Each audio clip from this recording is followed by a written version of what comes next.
Ancient civilizations left behind objects that stump our smartest scientists today. The Bronze Age was a time of incredible human achievement, yet it is filled with secrets we still cannot crack. By the end of this video, you will know about 25 baffling discoveries that completely redefine this era. We will uncover a 2,000-year-old device considered the world's first computer and examine mysterious mummies found in China that should not be there. What do you believe is the greatest mystery left behind by our ancestors?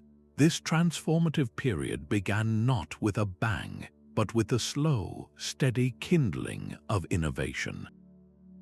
Across the globe, scattered communities made a leap that would change everything, learning to forge copper and tin into a metal far superior to either bronze.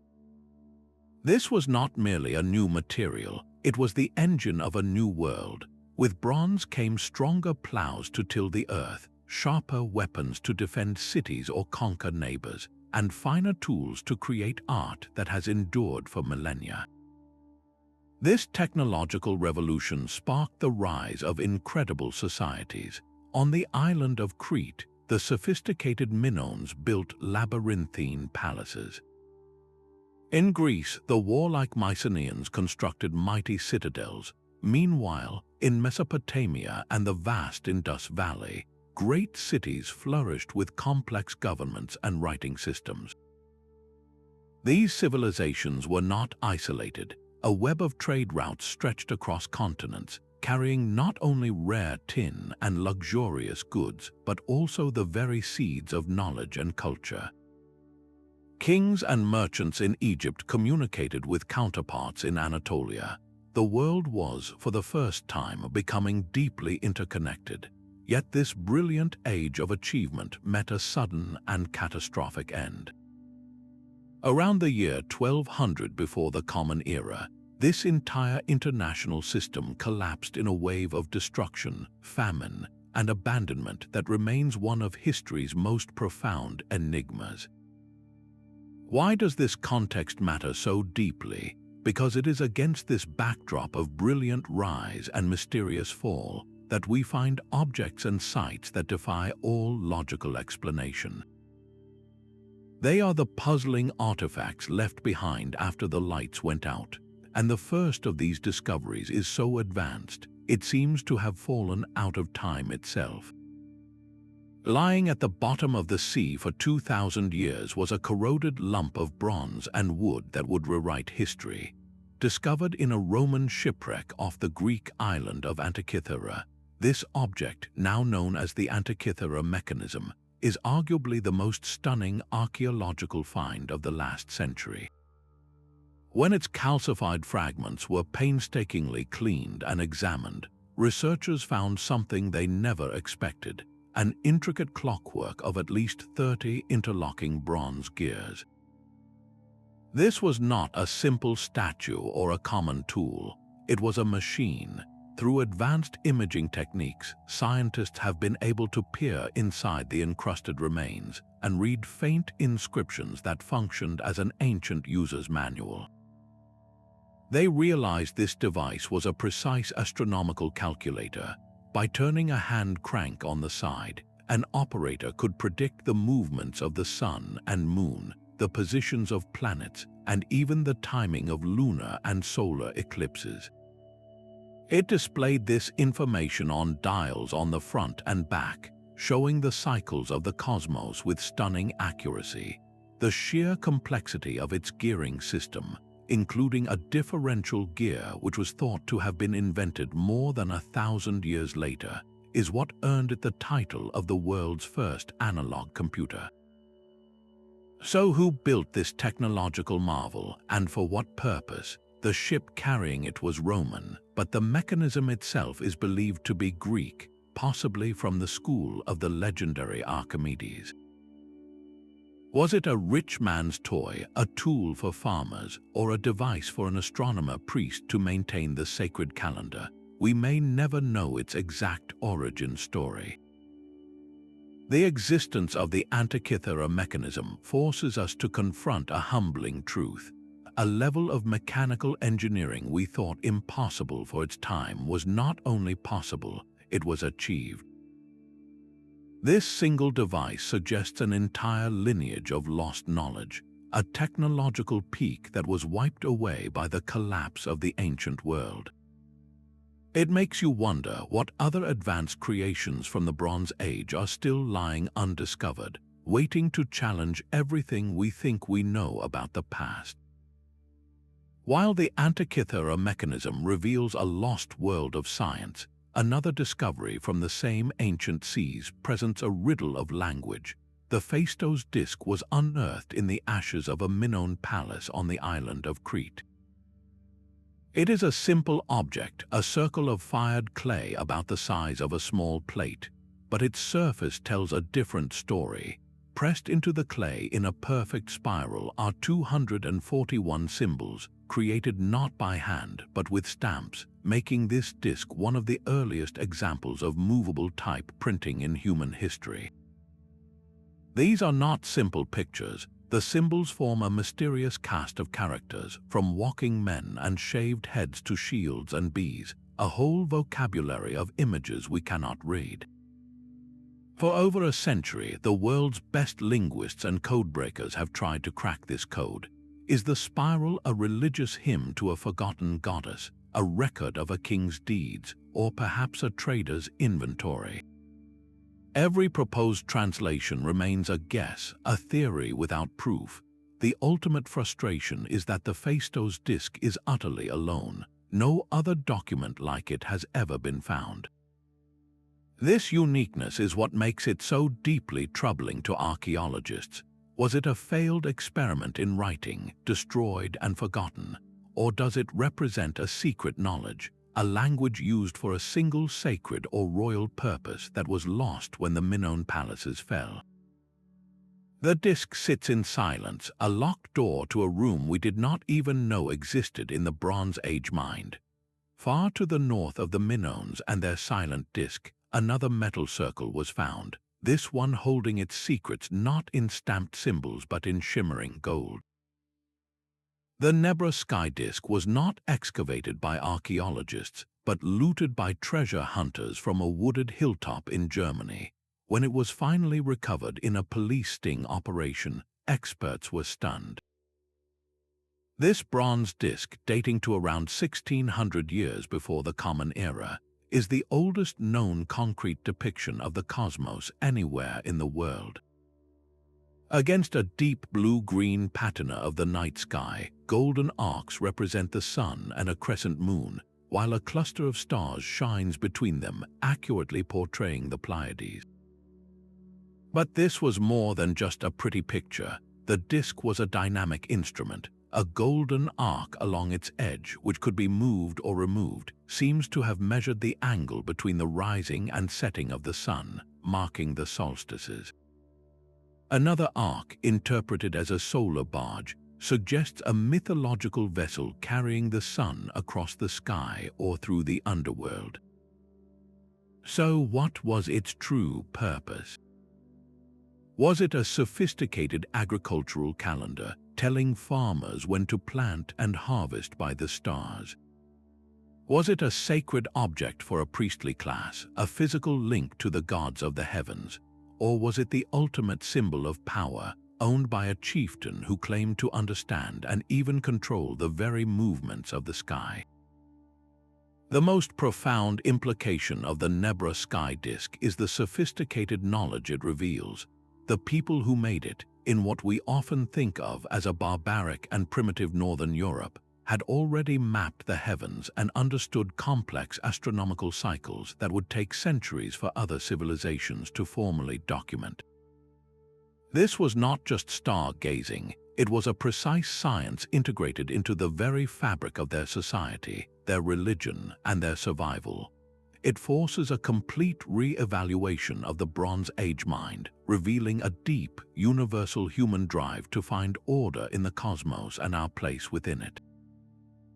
Sunk not by war or cataclysm, but by the simple perils of the sea, a single merchant vessel rests off the coast of Turkey, holding a frozen moment of the Bronze Age world.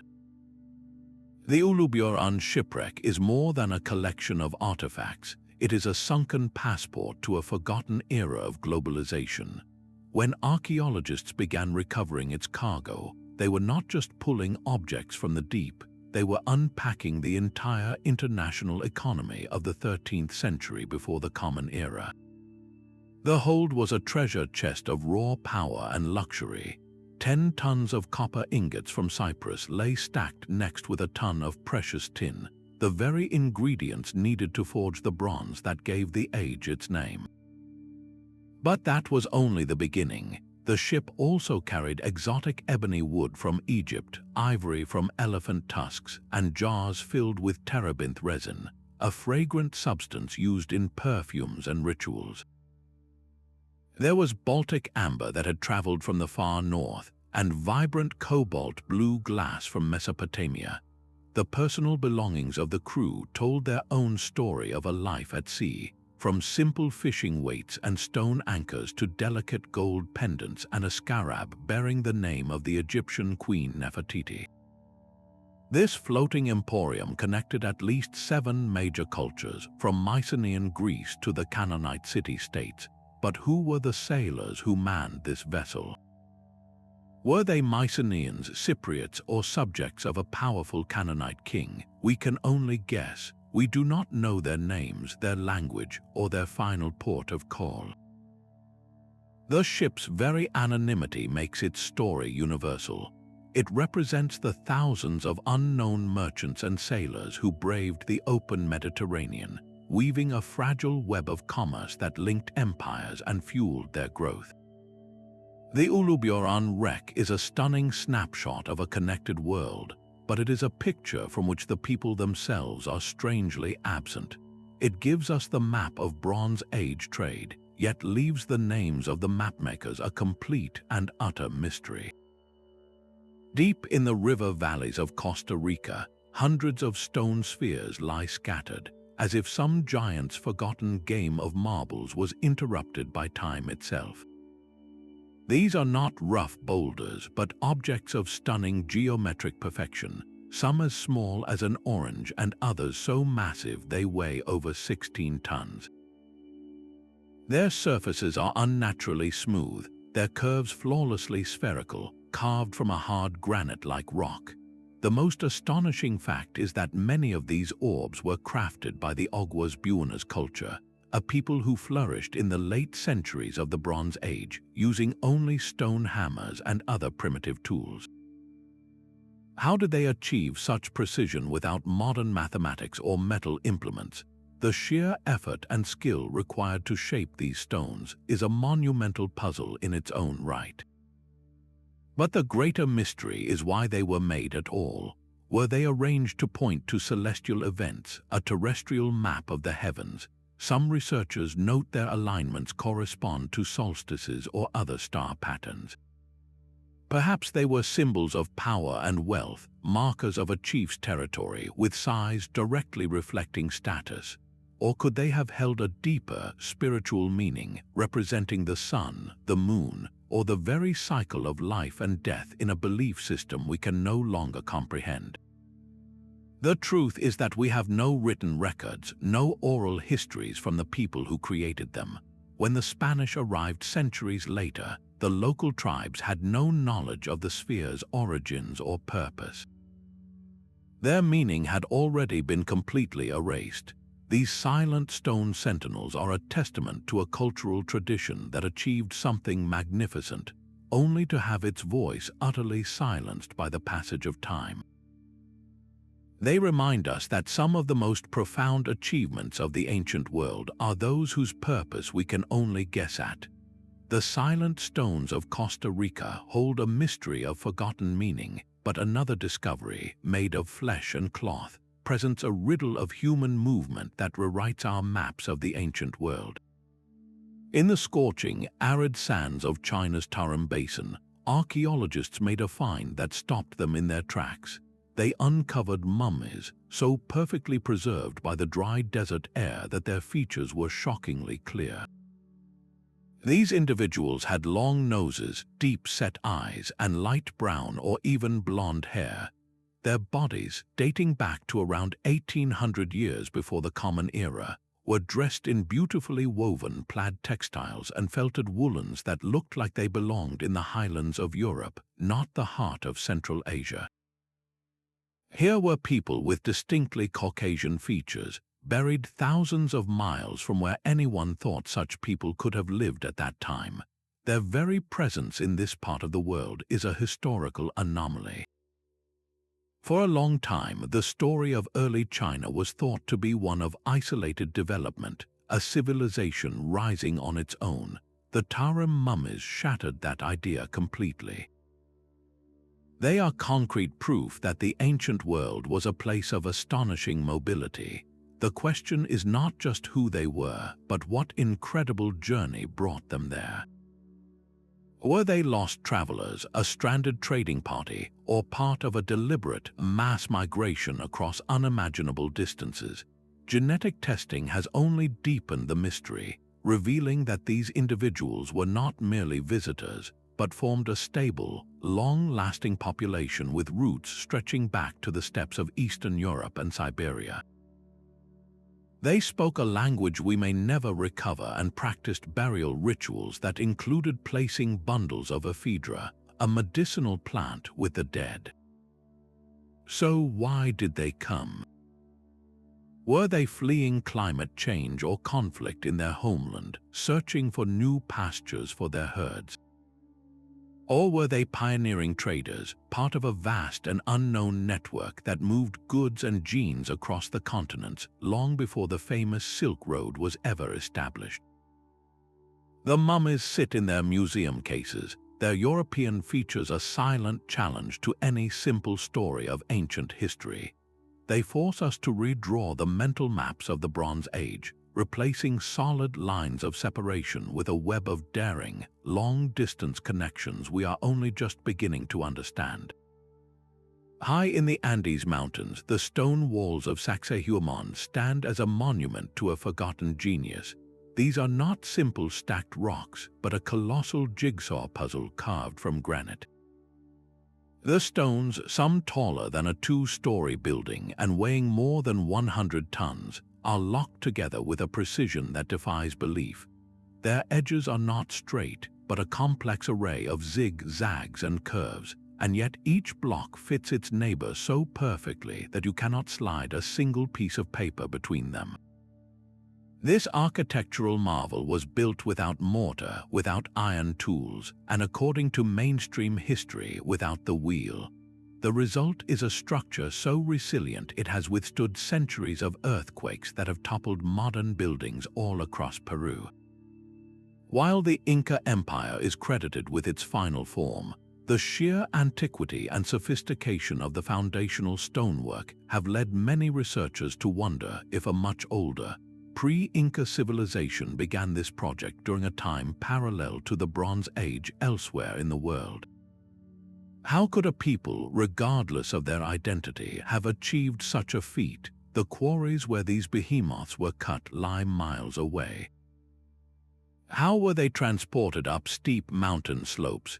The common suggestion is that thousands of workers dragged them with ropes, yet the logistics of maneuvering such immense weight over rough terrain without causing catastrophic damage to the stones remains a puzzle modern engineers cannot solve. Even more baffling is the cutting and fitting process. The prevailing theory is that stonemasons pounded the granite with harder stones to slowly shape it, but this does not adequately explain the flawless, interlocking seams that look less like stonework and more like clay pressed into a mold. This has fueled speculation about a lost building technology, a method of softening stone with a plant-based chemical compound that has since been lost to time.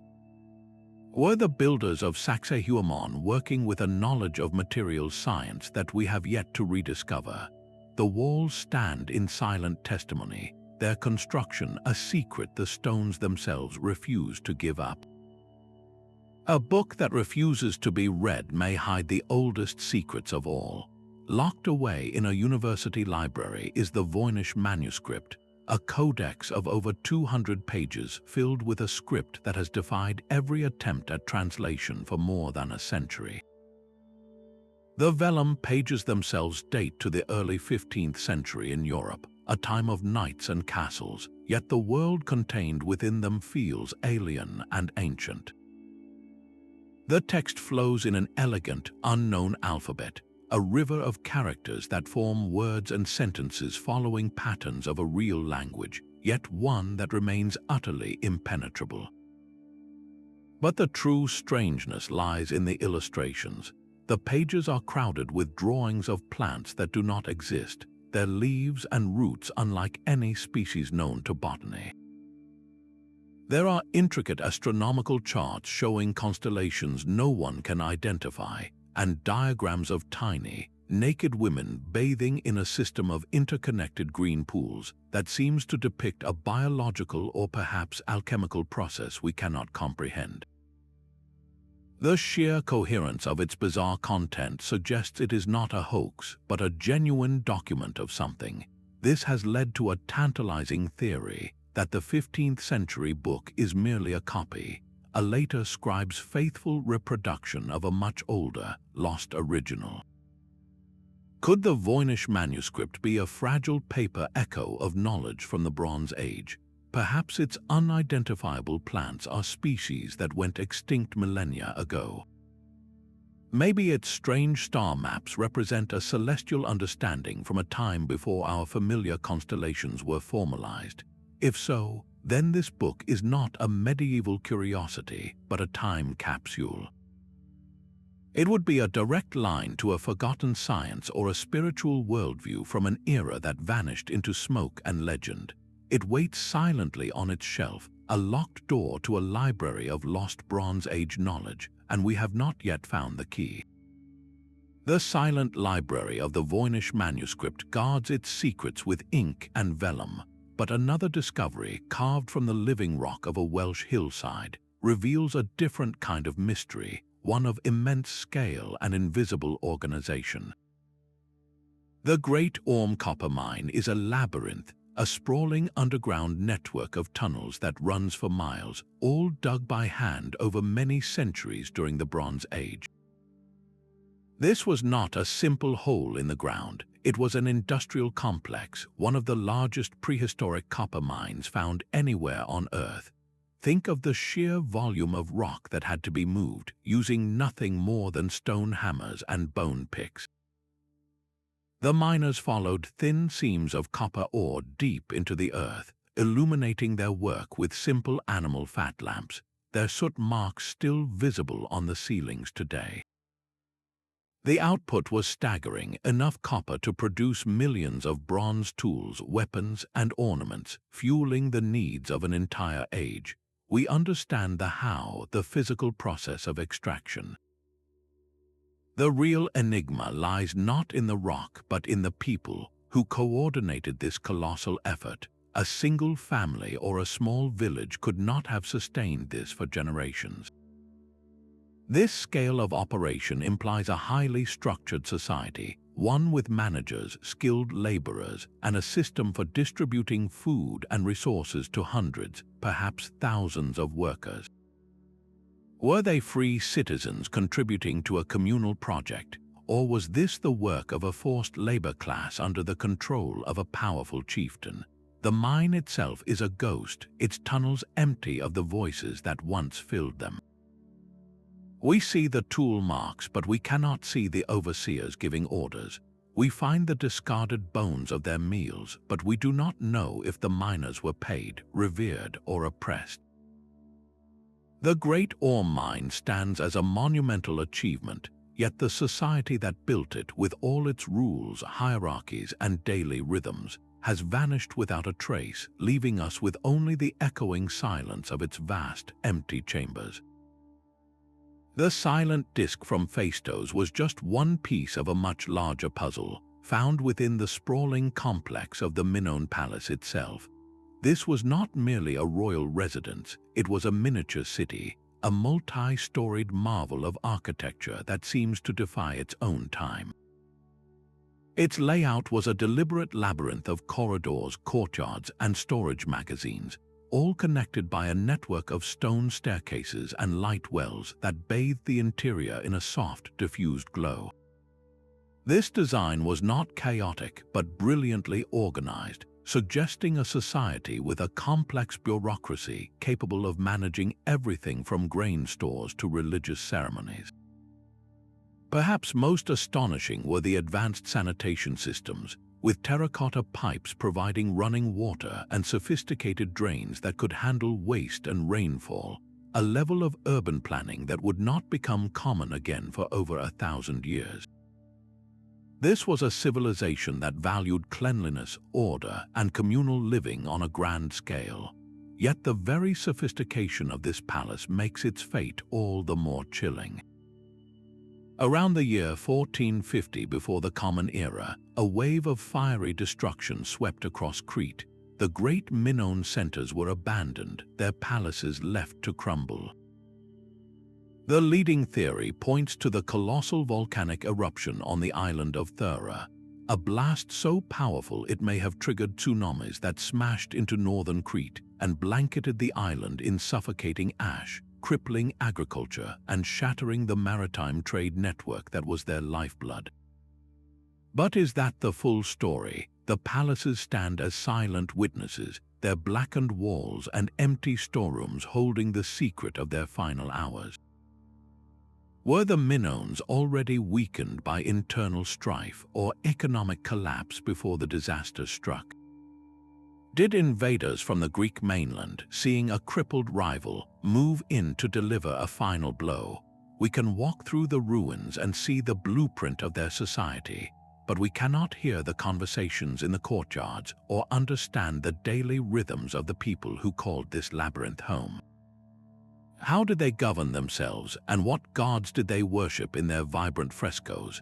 The Minoans achieved a zenith of culture and comfort, only to have their world erased in what might have been a single, catastrophic generation, leaving us with a beautiful, haunting, and profoundly incomplete picture of Europe's first great civilization. The soft, acidic waters of the northern European bogs have kept secrets for millennia. Across Denmark, Ireland, and Germany, the peat has yielded up its dead, not as skeletons, but as hauntingly preserved individuals known as the Bog Bodies. Their skin is tanned to leather, their features often eerily intact, giving them a presence that bones alone could never convey. We can see the stubble on a man's chin, the intricate braid in a woman's hair, even the lines on their hands. This intimate preservation makes the manner of their death all the more jarring. Many show clear signs of violent ends: a slit throat, a broken skull, a garrote still twisted around the neck. These were not quiet passings, so why were they placed in the bog, and what does their death mean? The evidence points to ritual. Some were buried with heavy stones or pinned down by branches, as if to prevent their return. Others, like the famous Trundholm man, have a serene expression that belies the noose around his neck. Were these offerings to gods of fertility or the earth, a desperate plea from a community for a good harvest? Or were they criminals, social outcasts, or captives from a rival tribe, executed and disposed of in a way that carried a deep spiritual significance? The bogs themselves were liminal places, neither solid land nor open water, often seen as gateways to the otherworld. To deposit a body there was a powerful act, but one whose meaning is now lost to us. We can look upon the face of Trundholm man and feel a strange connection across the centuries, yet the reasons for his sacrifice, the beliefs that demanded his life, remain locked away.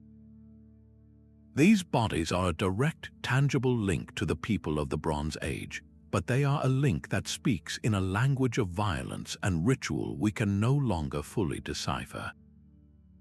Deep within the temple of Hathor at Dendera, a stone carving on a wall has ignited a modern firestorm of speculation.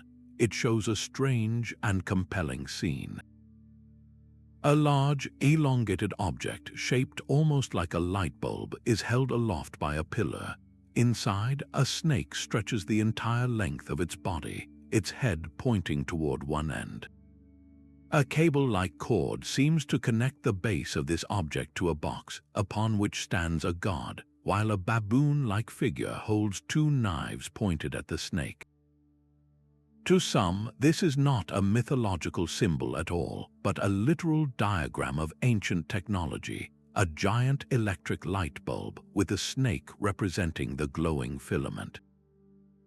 Could this be evidence of a lost electrical science in ancient Egypt? The temple itself dates to the Greco-Roman period, but the ideas depicted could be echoes of far older knowledge, preserved from a time when such wonders were understood. Mainstream archaeology offers a very different and deeply symbolic interpretation. They see the so-called bulb as the womb of the sky goddess, and the snake as a symbol of fertility and regeneration, emerging from a lotus flower, which is a classic Egyptian representation of creation. The entire scene is read as a complex myth of birth and cosmic order, not a technical schematic. This stark divide in interpretation is the true heart of the mystery. It forces us to confront our own assumptions. Are we projecting our modern world onto the past, seeing light bulbs where the ancients saw divine serpents? Or is it possible that a genuine, advanced technological principle was encoded in a sacred artistic language that we no longer understand? The Dendera relief does not give us answers. Instead, it presents a Rorschach test for the modern mind, a single image that splits our view of history into two irreconcilable paths, one of symbolic myth and another of forgotten, flickering light. Scattered across the high plateau of Laos, thousands of gigantic stone jars lie as if abandoned by forgotten giants. The plain of jars is a landscape of profound mystery, a field of silent, hollowed-out stones stretching toward the horizon. Carved from solid rock, some of these massive vessels stand as tall as a person and weigh several tons, their open mouths gaping at the sky. While the most prolific use of these jars dates to the Iron Age, their creation and the tradition behind them are rooted in the same megalithic impulse that drove Bronze Age cultures across the globe to move mountains of stone. The sheer effort of quarrying this rock, shaping it with primitive tools, and transporting these behemoths to their final resting place speaks of a society with a powerful, unified purpose.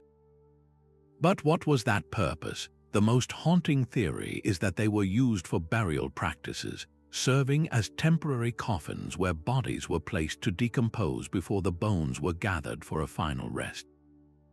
Another possibility is that they were massive containers for storing food or fermenting alcohol, perhaps for great communal feasts that bound the community together.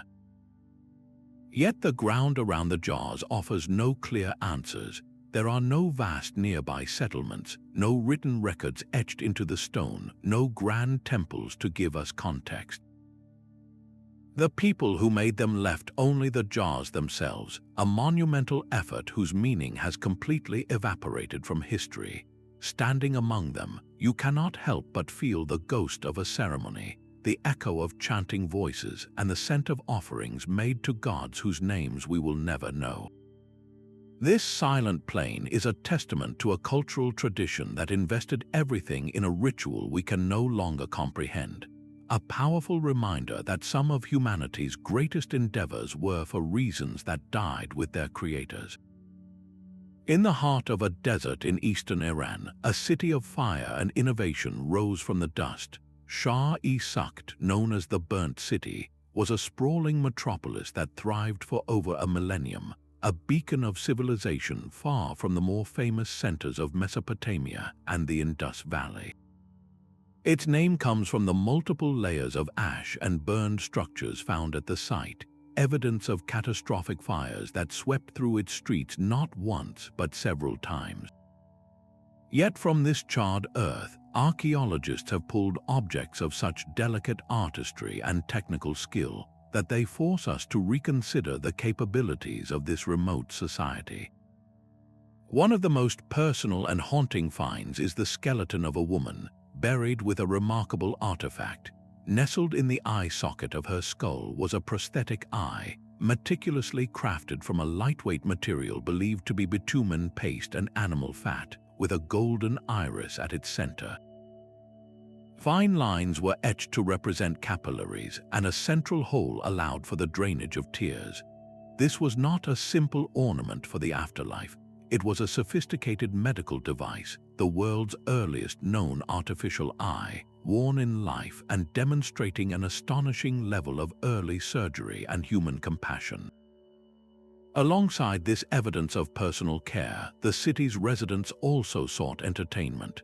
A beautifully crafted backgammon-like board game was discovered, made of ebony and turquoise, its playing pieces ready for a match that was never finished. This single object speaks volumes about daily life, revealing a people with leisure time and a culture that valued intellectual challenge and social play.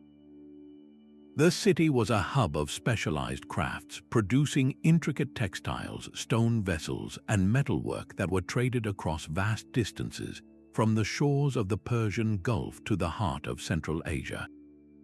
So why, around 1800 years before the Common Era, was this vibrant, advanced city completely abandoned? The layers of ash suggest a history of devastating fires, perhaps sparked by the arid climate and densely packed buildings of mud brick. But was fire the sole executioner, or was it merely the final blow to a society already straining under environmental pressure? Did a shifting climate dry up their water sources, or did the trade routes that sustained their economy suddenly collapse, leaving them isolated and vulnerable? We see the blueprint of their complex society in the artifacts they left behind, but the final chapter of their story, the reason the last game piece was never moved, remains a ghost in the ashes. Gold gleams on a Nordic field, a testament to a belief as beautiful as it is mysterious. The Sun Chariot of Trundholm is not a full-sized vehicle, but a small, intricate model crafted from bronze and delicate sheets of gold. A graceful horse, captured in mid-stride, pulls a magnificent six-spoked wheel upon which a great sun disk is balanced. One side of this disk is covered entirely in brilliant gold leaf, while the other is left as dark, untarnished bronze. This duality is the very heart of its mystery. It is a physical poem about the journey of the sun, a concept that would echo through the ages in later Norse tales of a chariot traversing the sky. The golden side represents the dazzling sun of day, bringing light and life to the world. The dark bronze side signifies the hidden nocturnal sun, traveling through the unseen realms of night to be reborn each morning. This was more than a simple ornament. It was a cosmological map held in the hand. But who held it? The chariot was found alone, placed in a peat bog over 3,000 years ago, far from any grave or settlement. Was it a prized cult object used by a sun priest in ceremonies we can no longer envision? Could it have been a sacred offering, a gift to the sun god himself, cast into the waters as a plea for light and warmth? Or perhaps it was a teaching tool, a visual aid for explaining the great cosmic cycle to a new generation. The artistry is so exquisite, so full of intention, that it screams of a deep and complex spiritual world. We can see the belief in the object, but we cannot hear the prayers that were spoken over it. The people who crafted this masterpiece saw a universe alive with meaning, a daily drama of death and rebirth played out across the heavens. Their silent, golden chariot rolls on, carrying the weight of a forgotten faith into our modern world. A sheet of gold, painstakingly hammered over the face of a long-dead king, preserves a powerful, silent stare for eternity. This is the mask of Agamemnon, one of the most iconic artifacts ever pulled from the earth. Discovered by the flamboyant archaeologist Heinrich Schliemann at the ancient citadel of Mycenae, the mask's discovery was steeped in theatrical drama. Upon uncovering it, Schliemann was so overcome by its noble features that he immediately sent a telegram declaring he had gazed upon the face of Agamemnon himself, the legendary leader of the Greek forces in the Trojan War. In that single, passionate act, Schliemann fused an object of immense historical value with an even more powerful story. The name stuck, forever linking this golden visage to Homer's epic tales. But is the name true? The haunting reality is that we have no idea who this man actually was. The mask dates to the 16th century before the Common Era, while the historical Agamemnon, if he existed at all, would have lived centuries later. The individual buried with this incredible funerary offering was undoubtedly a powerful Mycenaean ruler, but his true identity is lost to us. This creates a profound tension between archaeological fact and the enduring power of myth. The mask is a masterpiece of early metalworking, its detailed features, full beard, and intense expression demonstrating a society capable of great artistry and wealth. Yet the person it represents is an anonymous monarch, a ghost whose name we will likely never know. This golden face forces us to ask a difficult question. How much of our understanding of the past is shaped by the thrilling stories we want to believe, rather than the silent, more complicated evidence left behind? The Mask of Agamemnon is not just a portrait of a king, but a mirror reflecting our own deep desire to connect objects with legends, to put a name to a face, even when that name is little more than a beautiful, echoing whisper from a poet's song. The grand capital of the Hittite Empire, Hattusa, was a marvel of Bronze Age engineering, its massive stone walls and looming lion gates projecting an image of unshakable power. Yet this imperial heart, which once controlled a vast territory rivaling Egypt and Babylon, fell silent around the same chaotic time as the other great civilizations. The city was not simply conquered and repopulated, it was systematically abandoned. Its libraries of clay tablets detailing laws, treaties, and royal decrees were left to crumble, their cuneiform scripts fading into obscurity for over 3,000 years.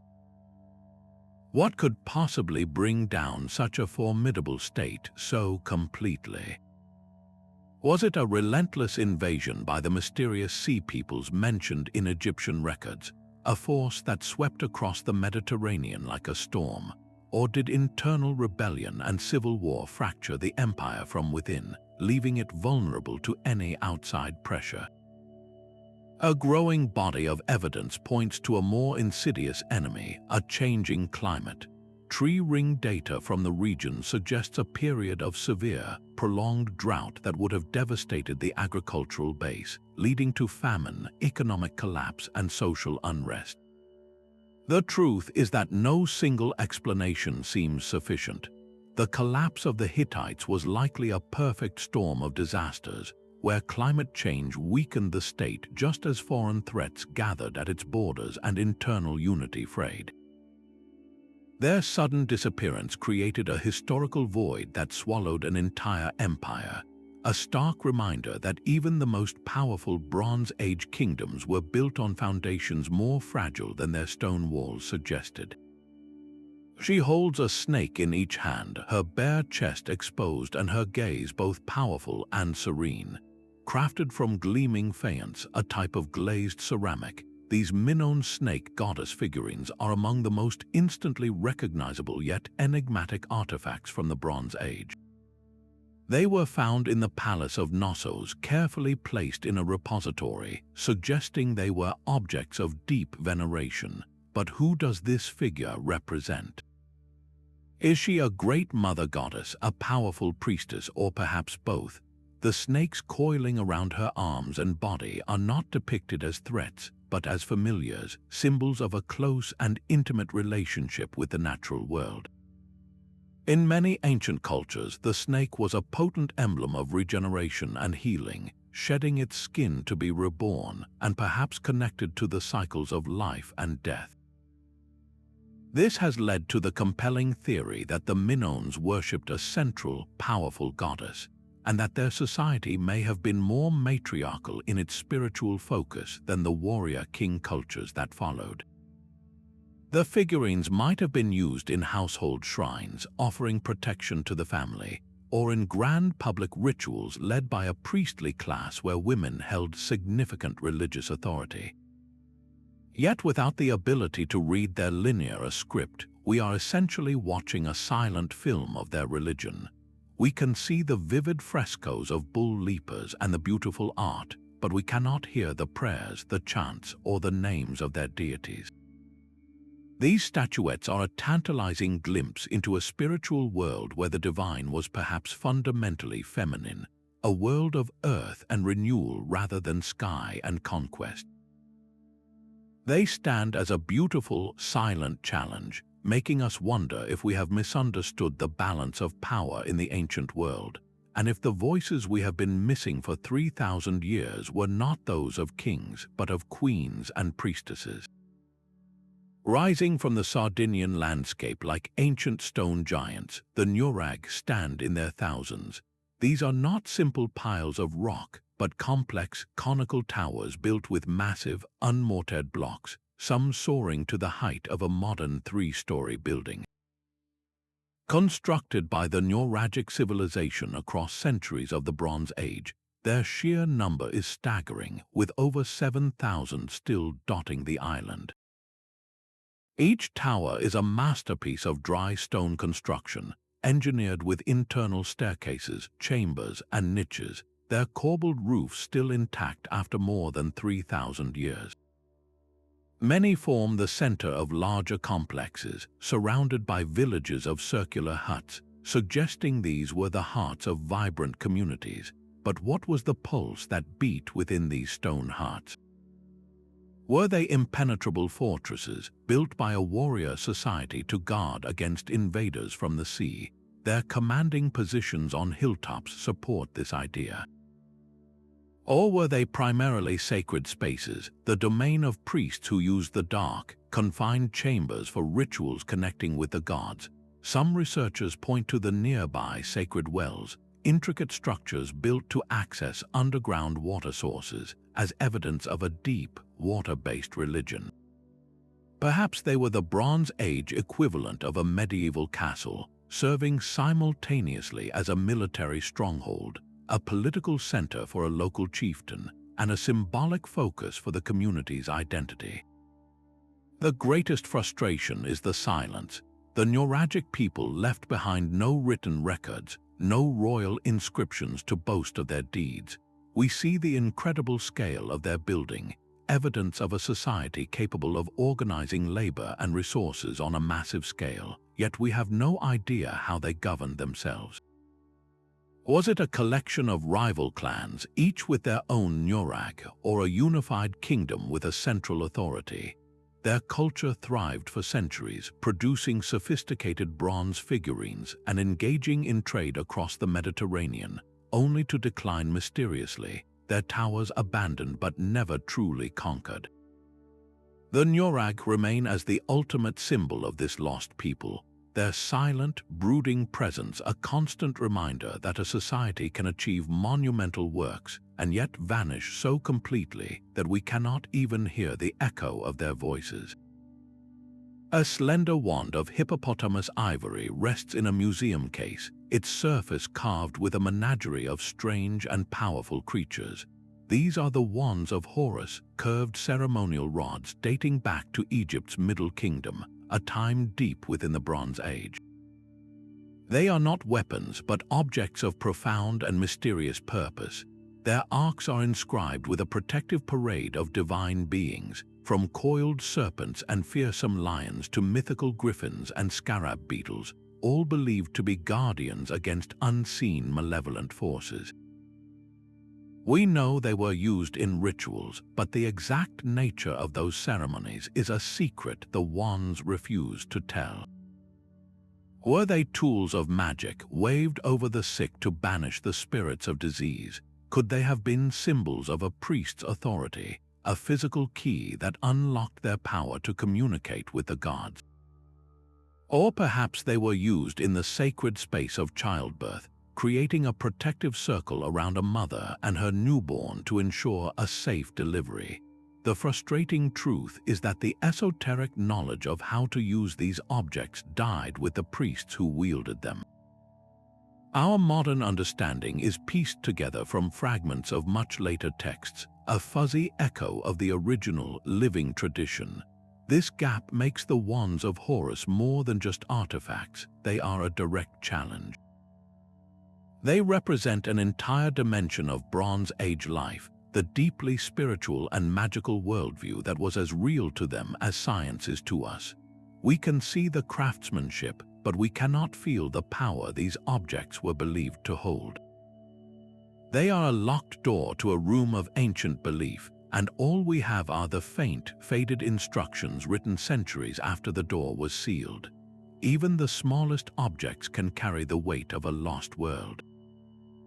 In the hands of a Bronze Age merchant or scribe, a Cypriot cylinder seal was a tool of immense personal power. These were not simple trinkets, but miniature works of art, meticulously carved from stone into intricate cylinders no larger than a finger. To use one, its owner would roll it across a soft clay tablet or a lump of clay sealing a jar or document. The raised design left behind a continuous, repeating impression, a unique signature that authenticated a transaction, secured a storeroom, or marked ownership. It was the personal password and the corporate logo of the ancient world, all rolled into one. We understand their function perfectly, a system of bureaucracy and security that feels remarkably modern. The true mystery, however, is not what they did, but what they say. The scenes engraved into their surfaces are a crowded tapestry of symbolism. Lions leap after deer, sacred trees bloom with unnatural life, and horned gods stand in majestic poses, often flanked by worshippers or mythical beasts. These were not random decorations. They formed a shared visual language, a kind of international code of imagery that stretched from Cyprus across the eastern Mediterranean, understood by elites in Anatolia, the Levant, and beyond. The problem is that we have lost the cipher for this code. We can see the symbols clearly, but the stories they tell, the specific prayers they embody, or the myths they illustrate have evaporated from history. Was a scene of a hero grappling a lion a symbol of royal power, a representation of a specific constellation, or an episode from a popular legend now completely forgotten? The seals are a gallery of art without captions. They prove that these cultures shared more than just goods. They shared a common pool of beliefs and artistic conventions. Yet the specific meaning behind a striking geometric pattern or a particular arrangement of animals is a secret the seals keep tightly locked away. They are a powerful reminder that art can long outlive the context that gave it birth, leaving behind beautiful, compelling images that whisper to us in a language we can no longer understand. Long before the Bronze Age empires rose, another culture was moving mountains of stone. On the sun-scorched islands of Malta, temples older than the pyramids stand as a testament to a forgotten faith. These are the megalithic temples, structures like Haga Kim and Emnajdra, whose origins stretch back into the deep shadows of prehistory. While their first stones were laid in the Neolithic era, these complexes were still very much in use during the early centuries of the Bronze Age, their altars active and their courtyards filled with worshippers. The scale of their construction is breathtaking. Enormous blocks of coralline limestone, some weighing many tons, were dragged and lifted into position to form elliptical chambers and towering facades, all achieved without metal tools or the wheel. The precision with which these massive stones were fitted together, creating structures that have endured for over 5,000 years, is an engineering marvel that rivals any later achievement. Yet the physical how is overshadowed by the profound why. What god or goddess demanded such a monumental effort? the people who built these temples left no written records, no clay tablets, no royal inscriptions to explain their devotion. We walk through their sacred spaces completely deaf to their prayers. We can only speculate based on the silent stones themselves. The temples are filled with unique features that hint at a complex ritual life. There are altars with spiral carvings, niches that might have held sacred objects, and curious oracle holes where a priest's voice could seem to emerge from the stone itself. Some doorways are oriented with solar and lunar events, such as the equinox sunrise illuminating a specific stone slab at Mnajdra. This suggests a deep connection to the cycles of the cosmos, a belief system intricately tied to the sky. But was this a cult of the sun, a religion of an Earth Mother, or something entirely different that has no modern parallel? The most haunting fact is that this vibrant religious tradition, which sustained temple building for over a millennium, did not simply evolve, it vanished. The culture that built these marvels disappeared, leaving the temples to the elements. Their faith evaporated so completely that not even an echo of its doctrine remains. These silent, soaring structures are not just ruins, they are a question carved in stone, asking us what we are truly capable of forgetting. A cone of pure gold gleams under museum lights, its surface a tapestry of symbols stamped in perfect, repeating rows. This is the Berlin gold hat, one of just a handful of such artifacts ever found, a breathtaking feat of the goldsmith's art from the late Bronze Age. Crafted from paper-thin gold leaf, these conical hats are more than mere ornaments. They are complex astronomical documents. The symbols covering them, a meticulous code of circles and rings, are now believed to represent a sophisticated lunisolar calendar. This system harmonized the cycles of the moon with the solar year, allowing its users to track time with remarkable precision across decades. Imagine the power of knowing precisely when to plant, when to harvest, and when the gods would expect their sacrifices.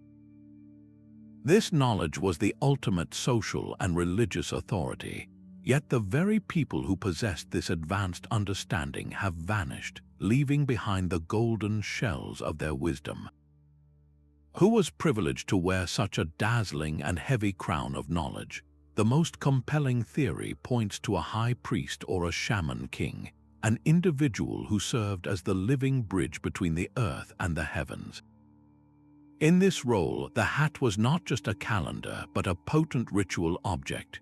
During a ceremony, with the sun glinting off its golden surface, the wearer would become a walking embodiment of cosmic order, his very presence a guarantee that the seasons would turn and the community would thrive. But what were those ceremonies like? Did the wearer chant specific prayers as he moved, the symbols on the hat aligning with the stars above in a sacred dance we can no longer envision?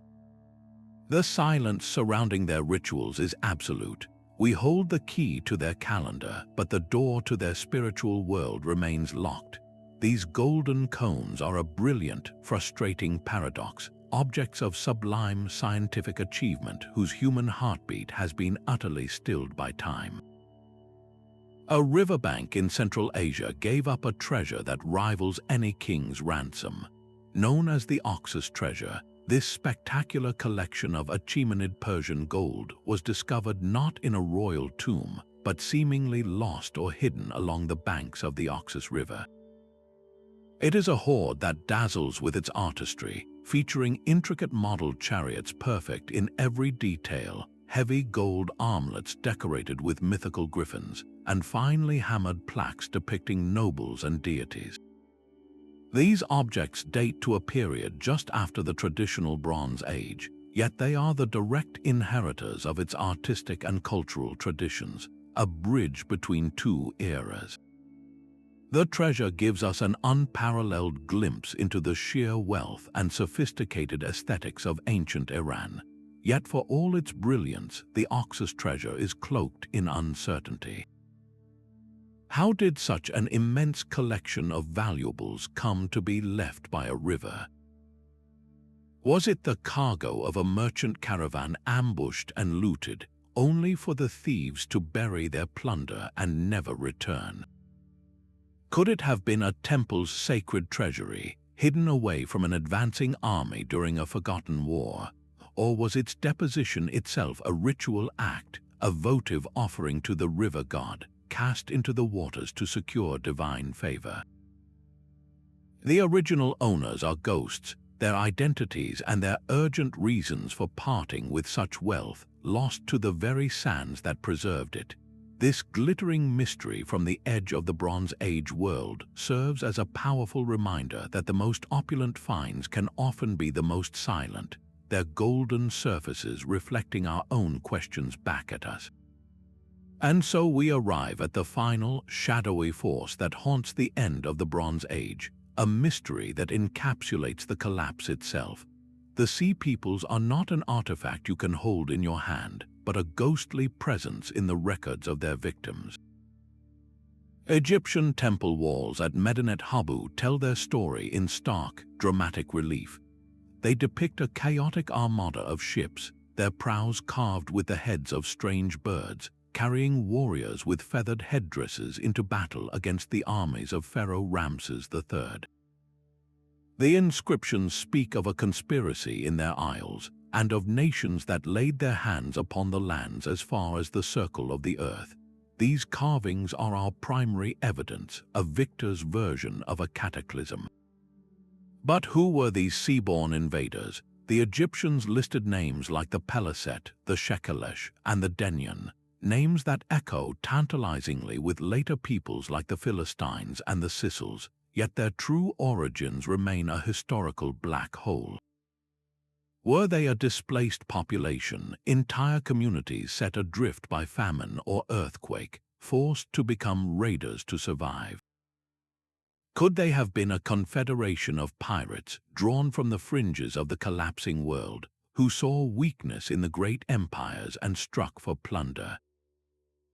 Or were they something far more terrifying, a coordinated, migratory force with a deliberate goal of conquest? The chilling fact is that they left no cities, no tombs, no written accounts of their own to tell their side of the story. We only see them through the eyes of those who barely survived their onslaught. They are the perfect symbol for the end of this era, a storm that came from the sea and left only wreckage in its wake. Their enigmatic assault, combined with the other pressures of climate change and internal rebellion, pushed the intricate, globalized system of the Bronze Age past its breaking point. The palaces burned, the trade routes snapped, and literacy itself flickered out across much of the known world. The Sea Peoples represent the ultimate unanswered question, a dramatic finale to an age of brilliance. They remind us that history is not always a neat story, and that sometimes the most powerful forces are those we can only see in the terrified reflections of others. Across these 25 discoveries, a pattern of profound mysteries begins to emerge, connecting dots across continents and centuries. These are not isolated oddities, but pieces of a larger puzzle that, when viewed together, reveal the true character of the Bronze Age. We see the haunting theme of lost technologies, objects like the Antikythera Mechanism that demonstrate a mechanical genius we thought impossible for its time. This was not magic, but a sophisticated understanding of the physical world that was somehow erased, leaving us to wonder what other peaks of knowledge were flattened by the sands of time. Then there are the silent languages, the unreadable scripts stamped on the Phaistos Disc or encoded in the Cypriot seals. These are more than just undeciphered words. They are entire worldviews, legal systems, and epic poems that have fallen into a silence we cannot break.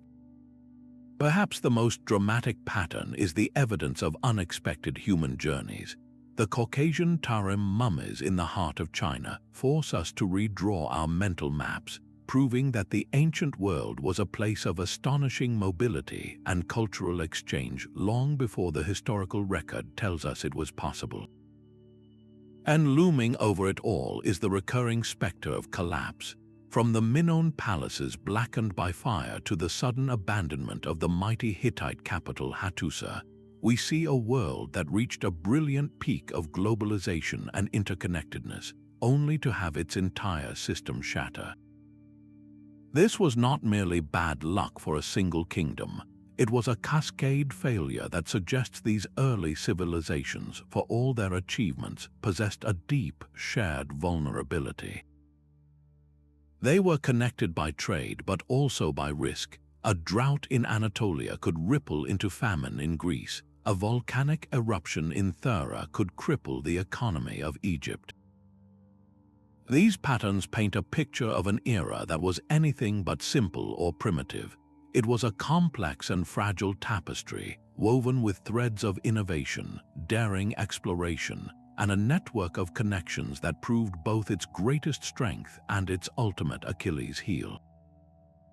The full picture is still coming into focus, and with every new discovery, we are reminded that the past is not a settled fact, but a living, breathing mystery. From the intricate gears of the Antikythera Mechanism to the enigmatic faces of the Tarim mummies, these 25 discoveries form a constellation of unanswered questions. They are far more than historical curiosities. They are windows into a past that was infinitely more complex, more advanced, and more interconnected than we ever dared to assume. Each artifact, from the silent Phaistos Disc to the cosmic Nebra Sky Disc, teaches us a profound lesson in humility. Our ancestors were not primitive people simply waiting for history to begin. They were brilliant innovators, daring explorers, and sophisticated thinkers who possessed knowledge and skills that we, with all our modern technology, are still struggling to comprehend. As we continue to unearth new artifacts and apply revolutionary technologies, from delicate DNA analysis to powerful digital imaging, we may one day pry open a few of these locked doors. Perhaps the Voynich Manuscript will finally whisper its secrets, or a new clay tablet will reveal the true name of the king behind the golden mask. Yet for now, these enduring enigmas stand as powerful monuments to the endless capacity for wonder in the human story.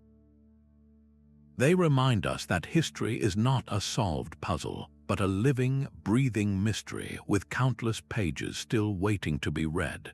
What other incredible secrets do you believe the Bronze Age still holds? Share your thoughts and your favorite mysteries in the comments below, and join us for our next journey into the unknown.